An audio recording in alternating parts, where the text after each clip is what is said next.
Hello, you lovely kings, queens, and in-betweens, and welcome back to the channel. My name is Elaine, and today I'm going to be unboxing this Tenitol tall Alya figure. This is Alya, the titular character from Alya Sometimes Hides Her Feelings in Russian, and I'm very excited to add this figure to my collection and open this up with all of you guys. So, at the front of the box, we just see good old Alya. On the side is what this is. Back has some more basic text.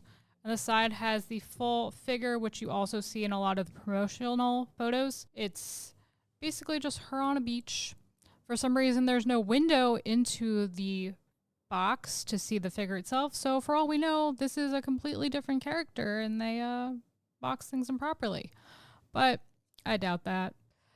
I very much assume that we are going to get what we expect, and we're going to have a great time unboxing this together. So without any further ado, that is what I'm going to be doing.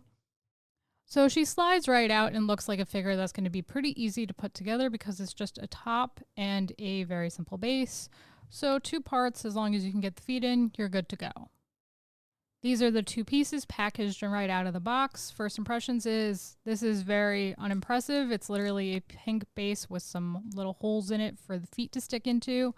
Doesn't have her name, doesn't have a design, doesn't have anything special, so that's a little lackluster. Kind of wish they did something with that. And this is the figure all wrapped up. I will say it's definitely a heavier figure than I was anticipating. I have bigger figures that don't weigh as much as this one, but I guess that means it's well constructed and a little heftier and harder to break than some other things I've opened. So with that in mind, I'm going to just finish unwrapping everything, put her together, and give my final thoughts. I've gotten her together now and it didn't take too long. The feet didn't line up exactly. You had to like move them over a little bit, but they were very easy to get into the little peg holes. Now, what do I think of this figure? She feels a little wobbly. She's like a little imperfect on the table, but that might be the table, not the figure itself. It's kind of hard to tell. As for first impressions of the figure, as I said before, she is a little heavier than a lot of the other figures I own. And she does creak a little bit when I move her, which isn't my favorite, but obviously that doesn't affect the aesthetic, so I think overall it's okay. I gravitated toward this figure because I really like the fox and or wolf design. I'm not really sure which it's supposed to be. It didn't specify, but the tail is very floofy and on the shorter end, so I'm going to go with fox. I think in terms of following Alya's design, they did a pretty good job. She is a very voluptuous student. I think that I like the design with the wolf and or fox because it kind of mirrors her personalities. Like foxes and wolves sometimes are kind of loners, and to an extent she's kind of a loner.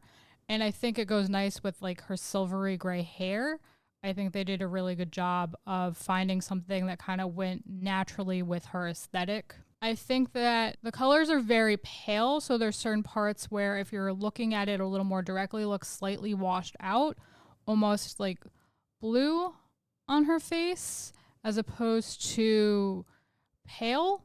I think overall, though, the sculpt is very nice. I don't really see any blemishes, just like a tiny little spot on her face, which I could probably just brush off. I think something just got caught under the hair. I think they did a good job with the hair. I like that they have it flowing in different directions to suggest where it's tied up over here.